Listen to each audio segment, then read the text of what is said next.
Welcome to the Persistent Managers Podcast, where we help managers and direct reports win faster. Hosted by Paul Leon with the support of his wife, Trisha Leon. Hey guys, welcome back to the podcast. Paul Leon here. I want to talk about the three ways or the three levers I like to think about pulling when it comes to giving effective feedback. So I want you to think of this as three different levers. And here we go. So the first lever I always think about pulling when it comes to giving effective feedback is this really feedback or is it a suggestion? And here's the difference. A suggestion is just something nice to hear, but it's out of scope. Feedback is something that's actually applicable and can help the work move forward. So, and let's do this more on a personal level. So if somebody is, has a set of earrings that are inappropriate per se, now assuming that maybe your company has certain boundaries, you may have to keep that in the one-on-one. Be sure not to publicly embarrass someone. That's a huge thing that could dilute rapport very quickly with a team. But again, I look at, is this feedback going to help the work and help their projects first? And if it's something personal, if it's something within company boundaries, if you're going to cross that line, you have to always reframe the ability to have it be how it helps the work and how it helps the company and really how it empowers the individual. Because again, giving feedback is a skill. I get exhausted of people saying, well, this group doesn't know X or Y or Z. But the reality is sometimes us as managers, we have to get confident at the skill of giving feedback, which is the intent of this episode. So the second lever I definitely want to pull here is you want to focus your feedback on projects, not people, which is kind of what we touched on earlier. So the more I can focus the feedback on the work and the project itself and separate it from who the person is personally, the more effective the feedback may be. So I think this is really important because too many times we get into the point of where we come at the person or we attack them. I remember once my wife helped me with a document, and it was on a Word doc, and sometimes you can make like comments in the Word doc. And the manager I had at the time, many, many years ago, opened it up, saw that the comment came through, and it was a complete mistake on my part that she had helped me, just kind of like to see if things read well. That's all it was, nothing, anything major. But in my next one-on-one, she's like, I noticed you had your wife help you. Doesn't look like she's doing you any favors based on what I saw here. That's personal to the person, and it completely detracts from the work. And I tell you that mistake not to criticize that manager, although I thought it was offensive personally. And I think if you heard that just now, you probably found it offensive too if that had happened to you. But again, I want you to learn from that experience because it can help you avoid some big mistakes. The third lever we want to pull here is we want to pull the lever of always asking for permission.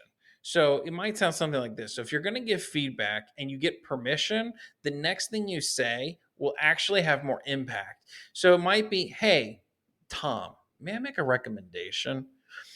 I think the following will help you on your next set of X, Y, Z. Asking for permission will always be very effective. I was in a meeting when I first started the company, but now a very good company. I remember that I'd be in meetings and I would, like, at the end of the meeting, I always try to be the last person to talk. And I heard somewhere once that if you're the last person to talk, you have more of an impact. And I remember there was this thread of this inside joke, and nobody was harmful when they did it, but they'd be like, oh, here comes Paul again, asking, may I make a recommendation? And they poke fun of me, and it's all good banter. And luckily, I had enough rapport to do that with coworkers. But they caught on to that and it left an impact. And that's why asking for permission will leave an impact too. So that's the third lever I want to pull here. And the three levers I pull when giving effective feedback. So now what I want to do is, let's pretend we're in a room and the manager walks out. And now it's me and the direct report. Now you can choose to listen to the rest of this podcast, totally up to you. Your call. So if you're the direct report hearing this and you're trying to get that perspective, I'm going to kind of change gears. And some of this might offend, just going to be level with you, but it's not my intention. It's my intention that you hear this, avoid some mistakes, move on. If you're getting feedback, you have to be able to receive it without responding. Number one, it's better to not respond quickly. I think it's really important that you think about an acronym called SIER, SIER. So I had a good professor when I was a college dropout and I decided to go back to college. I was blessed to take a class on listening in the work where I was going to college. And I remember that it stands for sense, interpret, evaluate, respond.